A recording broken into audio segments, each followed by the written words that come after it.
আসসালামু আলাইকুম প্রিয় ভিউয়ার্স। আজকে আমি নুডলস রান্না করব। দেখি এখন নুডলস কি রান্না করা যায় কি না। কখনো তো করিনি, ফার্স্ট টাইম করতেছি। এখন পেঁয়াজ এগুলো আগে ভাজি করতেছি। এখন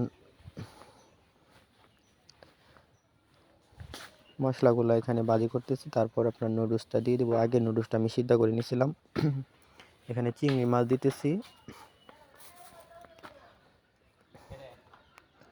এখন চিংড়ি মাছ দিয়ে তারপর আপনার নুডলসটা দিয়ে দিব।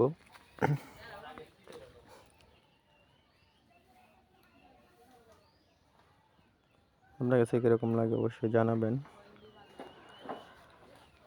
আপনারা কি কেউ কখনো রান্না করছেন কিনা? আমি ফার্স্ট টাইম করতেছি।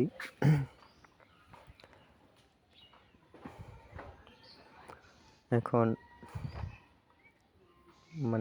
তেলে দিয়ে আপনার ইয়াগুলো ভেজে নিতেছি। এখন নুডলসগুলো দিতেছি, সবগুলো একসাথে মিক্সচার করে দেব।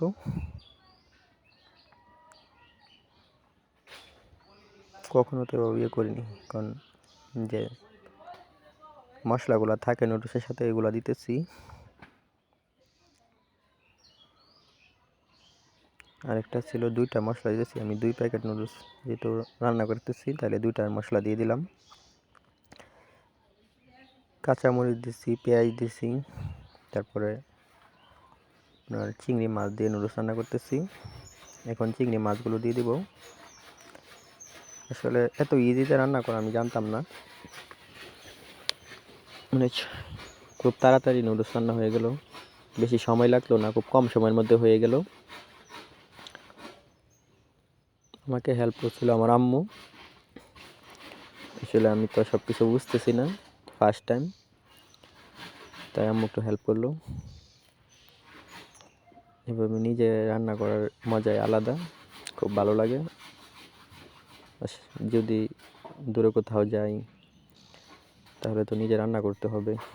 এই জন্যে আজকে ফার্স্ট টাইম রান্না করলাম। এখন খাবো, খেয়ে দিই কীরকম টেস্ট হয়েছে।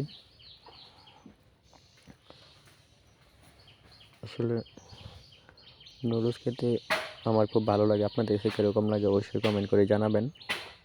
আর ভিডিও কীরকম লাগে অবশ্যই জানাবেন। আমাদের পাশে থাকবেন। সবাইকে অসংখ্য ধন্যবাদ। আজকের ভিডিওটা এই পর্যন্তই। সবাই ভালো থাকবেন, সুস্থ থাকবেন, সুন্দর থাকবেন। সবার জন্য শুভকামনা রইল। খোদা হাফেজ, ভালো থাকবেন।